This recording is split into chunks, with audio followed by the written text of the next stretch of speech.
El Final is an arena shooter that's bombastic, kind of fantastic. A fast-paced shooter where the most optimal solution is to blow shit up.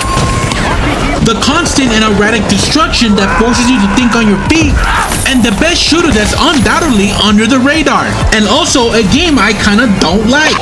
Let me explain. But first I have to just admire how capable this game is. The destruction is nothing I've ever seen before, and not surprising, is made by ex-Battlefield devs. And it kinda explains why 2042 plays like dog water. Because most of them went, fuck that, let's make our own game. And for Embark's first game to be this successful, I have nothing but praise. And yes, it is successful. I've been hearing this weird annotation that this game deserved more, but it's honestly surprising this game still has an audience. This is a game where it comes from an unknown company and the marketing that doesn't relate to anything and somehow stuck the landing.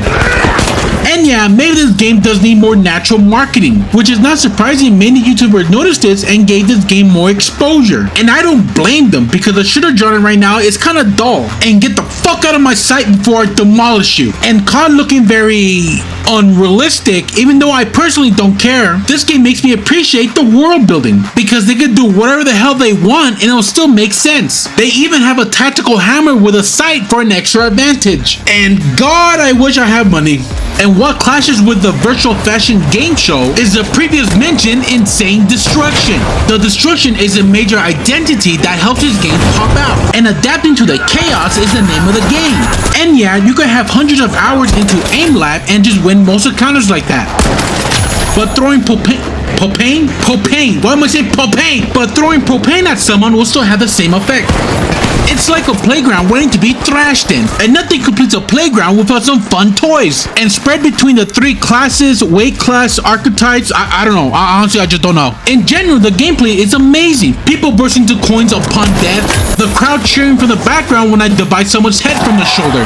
And before I continue, I'd like to give my thoughts about the whole casual versus competitive, in that this whole argument is dumb. No shit, this game is competitive. Hell, the whole theme of it is being in the finals. But the main thing that makes people feel the stress is what gadget you should bring. Because if you're unaware, this game is basically a giant rock versus paper format. Plus, the main game mode consists of 3 players and against 2 other teams, means what you bring matters.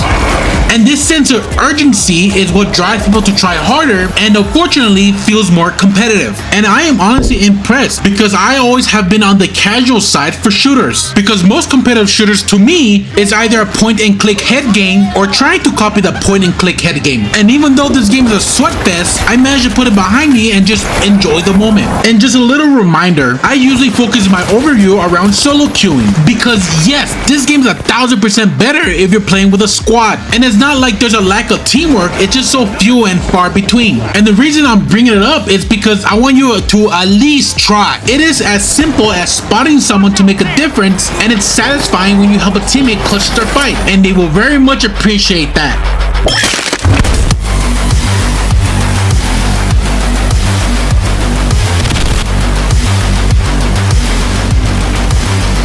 Now, this is a part where I go more in depth between the 3 classes. But first, some general tips that are best to know. First off, the destruction.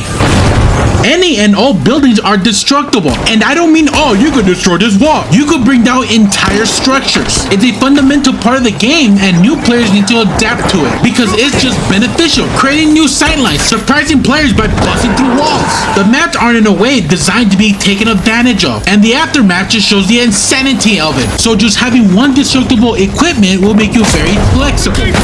And the next tip is about counters. Now, there's 2 types of counters: item counters and class counters. First, item counters, which is self-explanatory. You take one thing to destroy another thing with some variations. One great example is the goo grenade. The goo grenade is insanely strong. It provides you instant cover, denies entry, and it's your fix-it Felix. And then one counter for it is fire. And I'm saying this now, the fire grenade is a noob trap. Does barely any damage, it has area denial, but other gadget does a better job at that. Hell, even the fire barrel is more useful.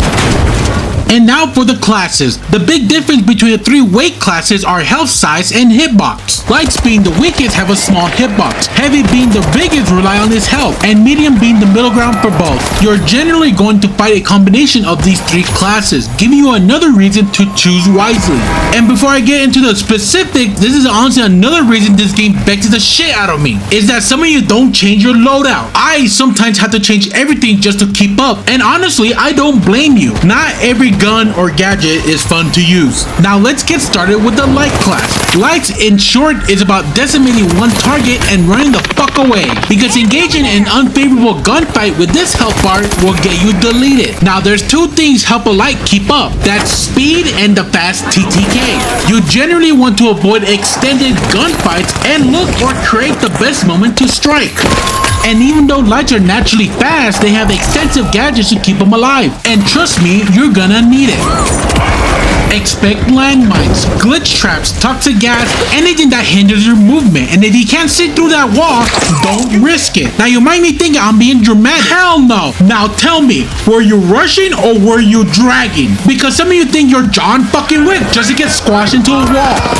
And even though I say that, this is the most popular class. I pop off more with this class than any other class. No wonder people find this class annoying to fight against. Because have you ever seen a really good light main? I mean, you shouldn't, because that's how fast they move. They're the reason I turn off crossplay in certain times. And honestly, the way you play could be a bad habit. I understand going lone wolf is fun, but at least dedicate one gadget around your team. In the end, even though this class is not my cup of tea, and some light mains need a guidebook on how to touch grass, I did enjoy just melting people surprisingly fast. And no, I'm not using that dog shit dagger. The medium class is all about continuing the fight. Most of his impact from this class is around his gadgets. Either you go full support with a defib and a med gun, or help your team become W key warriors. Everything about this class is about assisting your team towards victory. And if you're not running one of these 2 gadgets, you're throwing the game. But that doesn't mean you can't have an aggressive playstyle. Unless you get hit by a glitch trap and you quickly realize how naked you feel without your equipment. Because don't forget, you're barely tankier than a light, and also subtracting the speed results in you being a sitting duck. Or you could go focus on more defensive gadgets and be bored out of your goddamn mind. And despite having the most variety of playstyle, I can confidently say one of the easier classes to begin with. And it's amazing how many ways you could play this class and still have impact in the match. No wonder there was a moment in time where playing 3 mediums was a viable strategy. And being able to play into most counters, you will constantly catch a lot of people off guard, unless you use the turret. I'm not gonna lie to you, until they put a minigun on this thing, don't bother. Yo guys, it's me, Charlie. Hey, did that guy just turn into sand? And all that being said, I feel like this class is getting somewhat shafted. He feels like the middle child when it comes to the patch notes, especially around when they started to promote this archetype playstyle deal. And having a class that's a jack of all trade, you clearly don't want him to outshine in certain areas. Also, the defense should be a specialization. There, I said it. The heavy class is a big, mean machine where he'll cause so much destruction of property that even makes the Kool-Aid man jealous. The heavy, in a sense, is a pillar. Any head-on engagement with decent aim, almost no chance of defeat. And just like the medium, he is defenseless against glitch equipment. But with 350 health, all you did was piss off a tank within timer distance. But to carry around this hulking madness comes with a few downsides. One of them is that you are loud. This is one of the weaknesses I think a lot of people don't know. But yeah, you make a lot of sound.